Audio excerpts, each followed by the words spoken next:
શું તમે પણ ઘી બનાવો છો ત્યારે તમારું ઘી ઓછું નીકળે છે? તો આ રીતે પરફેક્ટ રીતે આ ઘી બનાવશો તો તમારું ઘી પણ વધારે નીકળશે અને બરી પણ ઓછી નીકળશે. તો પરફેક્ટ રીતે ઘી બનાવીશું. હાય ફ્રેન્ડ્સ, આજે હું શેર કરીશ તમારી સાથે ઘરે મલાઈમાંથી ઘી બનાવવાની રેસીપી. તો આગળ આપણે 10 દિવસની મલાઈ ભેગી કરી લીધી છે અને એને આપણે ફ્રીજમાં રાખી દીધી હતી, જ્યાં બરફ થાય છે ત્યાં. પછી ત્યાંથી આપણે બે કલાક રવા દીધી હતી, પછી કાઢી લીધી હતી. તો બરફ અંદર ઓગળી ગયો છે. તો હવે એક બાઉલમાં લઈ લઈશું આપણે. તો આ રીતે ઘી બનાવશો તો તમારે બગરું ઓછું નીકળશે અને ઘી વધારે નીકળશે. તો હવે આ મલાઈને આપણે મોટા તપેલીમાં લઈ લઈશું. આ રીતે આપણે કાઢી લઈશું એને. આપણે બધી મલાઈ એક તપેલીમાં કાઢી લીધી છે, જોઈ શકો છો આ રીતની. હવે આપણે એની અંદર ચીલ્ડ પાણી એડ કરીશું. તો બરફ થોડોક એડ કરીશું અને ચીલ્ડ પાણી એડ કરવાનું છે અને મિક્સ કરી લઈશું પહેલાં આ રીતે. હવે આપણે એની અંદર ગ્રાઇન્ડર ફેરવી અને માખણ છૂટું કરી દઈશું આ રીતે.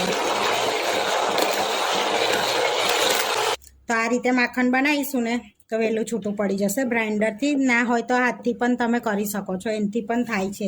થોડીક વાર લાગે છે પણ થાય છે. તો જોઈ શકો છો 2 થી 3 મિનિટમાં જ જાડું થવા લાગ્યું. તો આ રીતે આપણે ફરાઈશું ને એટલે એને પણ વાર નહીં લાગે, ફટાફટ થઈ જશે. તો બીજી 2 મિનિટ આપણે ચલાવી તો સરસ ઠીક થઈ ગયું છે. તો હવે આપણે બીજી 2 મિનિટ ચલાવીશું એટલે સરસ એ માખણ મૂકો છો, સરસ એવું આ એકદમ ઠીક થઈ ગયું છે. આગળ આપણે માખણ થઈ જવા આવ્યું છે. તો આગળ આપણે 2 ચમચી દહીં એડ કરીશું. મેં દહીં એડ કરવાનું ભૂલી ગઈ હતી એટલા માટે. તો 2 ચમચી એડ કરશો દહીં તો સરસ એવું માખણ છૂટું પડી જશે. તો પહેલાં જ એડ કરી દેવાનું. મેં અહીંયા પછી કર્યું છે, ભૂલી ગઈ હતી એટલે. આ રીતે મિક્સ કરીશું ફરી અને ગ્રાઇન્ડર ફેરવી દઈશું. તો જોઈ શકો છો તૈયારીમાં માખણ છૂટું પડવા લાગ્યું. તો જોઈ શકો છો 2-5 મિનિટમાં આપણે સરસ માખણ છૂટું પડી ગયું છે. તો ગ્રાઇન્ડરથી કરશો તો 10 જ મિનિટમાં છાશ ને માખણ છૂટી પડી જશે. જોઈ શકો છો સરસ એવી આપણે માખણને છાશ છૂટું પડી ગયું છે. તો જોઈ શકો છો માખણને છાશ છૂટી પડી ગઈ છે આ રીતની.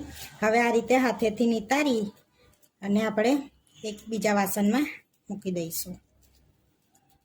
જોઈ શકો છો સરસ એવો ગોરો વળે છે આપણે. તો બધી છાશ નીકળી જશે આ રીતે. તો આપણે માખણ રેડી છે. તો આ રીતે બધું આપણે કરી લઈશું.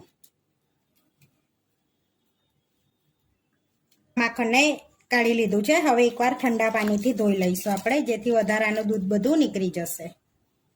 તો આ રીતે આપણે ધોઈ લેવાનું છે ને. તમે 2-3 પાણીએ પણ ધોઈ શકો છો. ધોઈને પછી એની અંદર મીઠું નાખી અને તમે એને એક ડબ્બીમાં ભરી અને બટર પણ બનાવી શકો છો આમાંથી આ રીતનું.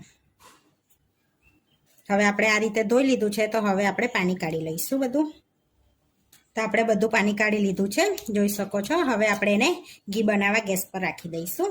તો તમે આ છાશમાંથી પનીર પણ બનાવી શકો છો, યા 2 દિવસ રાખીને એની કઢી પણ થાય છે. આની સરસ એવી કઢી લાગે છે. આપણે ગેસ પર રાખી દીધું છે, જોઈ શકો છો સરસ એવું ઘી. તો આ રીતે બનાવશો ને તો વાર પણ નહીં લાગે ઘી છૂટું પડતા, અને થતા પણ અમુક ટાઈમે બહુ સમય લાગતો હોય ઘી ને છૂટું પડતા મલાઈ એડ કર્યા પછી. આમાં વાર પણ નહીં લાગે ને વધારે ઘી પણ નીકળશે તમારે આ રીતે બનાવશો તો. હવે આપણે 10 મિનિટ માટે રવા દઈશું, ધીમા તાપે એને થવા દઈશું.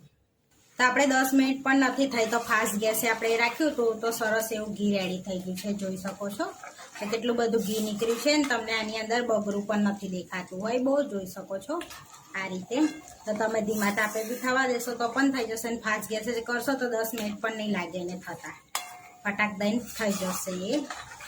તો આપણું ઘી બનીને રેડી થઈ ગયું છે. તો હવે ગેસને આપણે બંધ કરી દઈશું. તો આપણું ઘી સરસ ઠંડુ થઈ ગયું છે. તો હવે ગાળી લઈશું આપણે.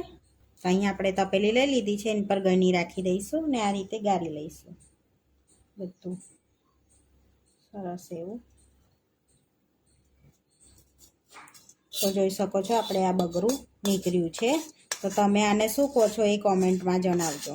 અમે તો આને બગરું કહીએ છીએ. તો એકદમ ચોખ્ખું આપણું ઘરનું ઘી નીકળી ગયું છે, જોઈ શકો છો રેડી થઈ ગયું છે બનીને. તો આપણે બગરું જરીક જ નીકળ્યું છે, આટલું ગળણીમાં છે એટલું જ. આ રીતે બનાવશો તો ઓછું જ નીકળશે. એકદમ ચોખ્ખું ઘી રેડી થઈ ગયું છે આપણે. તો આપણે ઘી બનીને રેડી થઈ ગયું છે. આ વિડીયો જોવા માટે મારી ચેનલને સબસ્ક્રાઈબ કરો, લાઈક કરો અને શેર કરો અને તમે જરૂરથી ટ્રાય કરો. ફરી મળીશું નવા વિડીયોમાં. કોમેન્ટ કરીને જરૂરથી જણાવજો કે તમને અમારી રેસીપી કેવી લાગી.